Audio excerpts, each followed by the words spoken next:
വരാഹമ്പലത്തിലെ രഥോത്സവം കാണാനാണ് കേട്ടോ. അപ്പോൾ ഇന്നത്തെ വീഡിയോ നമ്മളുടെ രഥോത്സവത്തിൻ്റെ വിശേഷങ്ങളാണ് കേട്ടോ. ഇതാണ് നമ്മുടെ രഥം.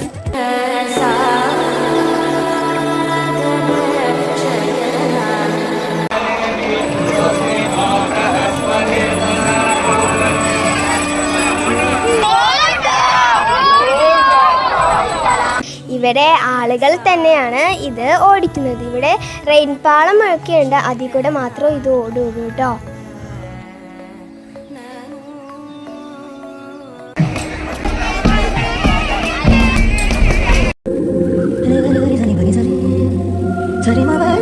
ക്ഷേത്രത്തിന്റെ സൈഡിലായിട്ട് ഒരു കുളമുണ്ട്. ആ കുളത്തിന്റെ നടുക്കായിട്ടൊരു വിഗ്രഹം ഉണ്ട് കേട്ടോ. ആ വിഗ്രഹത്തിലെ പൂജകളൊക്കെ ചെയ്യാനായിട്ട് ഈ ബിൽഡിങ്ങിന്റെ അവിടെ ആയിട്ടൊരു വഞ്ചി വെച്ചിട്ടുണ്ടാവും. ആ വഞ്ചി ഇറക്കി അവരെ പൂജകളൊക്കെ ചെയ്യും. ഇവിടുത്തെ കാഴ്ചകൾ വളരെ മനോഹരമാണ്. ഇന്നത്തെ വീഡിയോ നിങ്ങൾക്ക് ഇഷ്ടപ്പെട്ടെന്ന് കരുതുന്നു. അടുത്ത വീഡിയോ വരെയും ബൈ ബൈ.